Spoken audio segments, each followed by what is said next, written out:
नमस्कार दोस्तों, स्वागत है आपका मेरे YouTube चैनल में। तो आज हम उच्च शिक्षा प्रणाली के कुछ महत्वपूर्ण MCQ पढ़ेंगे जो कि बहुत ही बार पूछे जा चुके हैं या आने वाली परीक्षा में भी पूछे जा सकते हैं।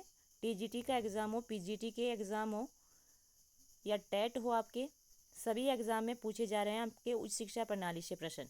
तो आपका पहला प्रश्न है, भारत में शिक्षा के तृतीय स्तर पर मुख्य प्रबंधक निकाय कौन सा है? ऑप्शन है राष्ट्रीय शैक्षिक अनुसंधान और प्रशिक्षण परिषद, मानव संसाधन विकास मंत्रालय, अखिल भारतीय तकनीकी शिक्षा परिषद या विश्वविद्यालय अनुदान आयोग। जो इसका राइट आंसर हो जाएगा विश्वविद्यालय अनुदान आयोग। नेक्स्ट क्वेश्चन है, निम्न में से तृतीयक शिक्षा के कौन से अवयव हैं? ऑप्शन ए है प्राथमिक और माध्यमिक शिक्षा, ऑप्शन बी उच्च शिक्षा, ऑप्शन सी व्यावसायिक शिक्षा और प्रशिक्षण, ऑप्शन डी दोनों बी और सी। जो इसका राइट आंसर हो जाएगा ऑप्शन डी, दोनों बी और सी, उच्च शिक्षा भी और व्यावसायिक शिक्षा और प्रशिक्षण भी। कौन सा उच्च शिक्षा का नियामक है? NCERT या NICTE या विश्वविद्यालय अनुदान आयोग या मानव संसाधन विकास मंत्रालय। जिसका राइट आंसर हो जाएगा विश्वविद्यालय अनुदान आयोग। किस संस्था ने शिक्षा के 4 स्तंभों की अवधारणा दी है? यूनिसेफ, UGC, NCTE या यूनेस्को। जिसका राइट आंसर हो जाएगा यूनेस्को। किस संस्था का उद्देश्य है उच्चतर शिक्षा में विद्यार्थियों को नामांकन में वृद्धि करना है?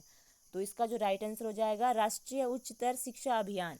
ऑप्शन ए ही आपका राइट आंसर हो जाएगा। ठीक है, उच्चतर शिक्षा में विद्यार्थियों का नामांकन में वृद्धि करना ही आपका जो है राष्ट्रीय उच्चतर शिक्षा अभियान के तहत आता है। कौन सी संस्था जो है सक्रिय विश्वविद्यालय की अवधारणा को प्रतिपादित करती है? UNDP, UNESCO, AICTE, UGC। इसका जो राइट आंसर हो जाएगा यूनेस्को। भारत की नियति को इसकी कक्षाओं में साकार रूप दिया जा रहा है। निम्नलिखित में से किस दस्तावेज में इस बात का उल्लेख है? तो राइट आंसर हो जाएगा इसका शिक्षा आयोग। ऑप्शन सी आपका राइट आंसर हो जाएगा।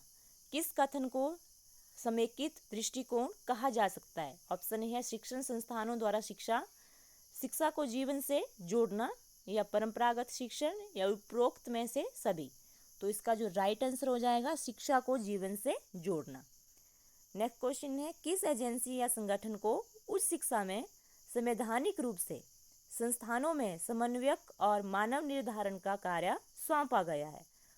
ऑप्शन है UGC, संबंधित राज्य सरकारें, केंद्र सरकारें, उपरोक्त में से कोई नहीं। तो इसका जो राइट आंसर हो जाएगा UGC। नेक्स्ट क्वेश्चन है, किस वर्ष में कलकत्ता, बम्बई और मद्रास के प्रेसिडेंसी विश्वविद्यालय को वुड्स डिस्पैच की सिफारिशों के बाद स्थापित किया गया?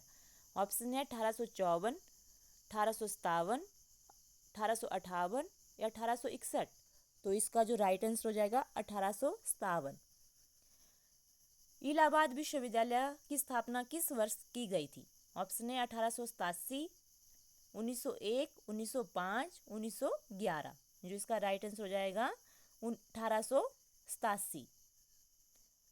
कौन सी संस्था वर्ष 1945 में अलीगढ़, बनारस और दिल्ली केंद्रीय विश्वविद्यालय की कार्य पद्धति को देखने के बाद स्थापित की गई थी? तो इसका जो राइट आंसर हो जाएगा विश्वविद्यालय अनुदान समिति।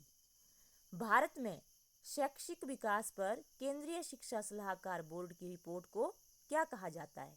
तो राइट आंसर हो जाएगा सार्जेंट रिपोर्ट। किस वर्ष में एलिफस्टन रिपोर्ट आई जिसने अंग्रेजी और यूरोपियन विज्ञान के पाठ्यक्रमों के भारतीय स्कूलों में प्रारंभ करने की अनुशंसा की? जो इसका राइट आंसर हो जाएगा 1823। ठीक है, और इलाहाबाद विश्वविद्यालय की स्थापना किस वर्ष हुई? 1887 में, यानी कि 1887 में।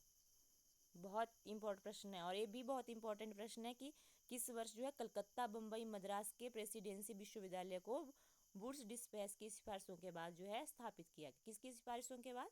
वुड्स डिस्पैच की। और इसका जो राइट आंसर हो जाएगा 1857।